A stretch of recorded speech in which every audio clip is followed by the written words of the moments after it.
ইতিহাস কারণ এটা আমাদের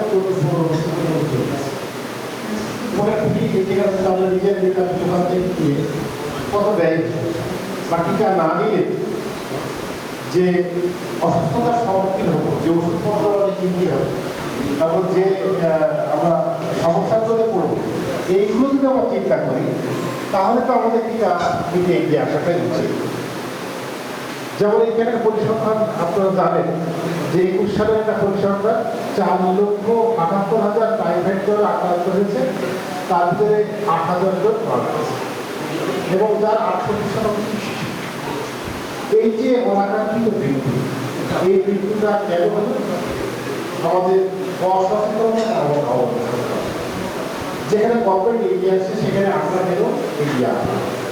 দেখেন এখানে বসে থেকে আমরা যখন প্রথমে ছিলাম এই যে ম্যাডামের স্কুলে 2100 স্টুডেন্টের ভিতরে এই পর্যন্ত 8 টিকা দেওয়া 12 তারিখে টিকা দেওয়া 1 তারিখে দেওয়ার কথা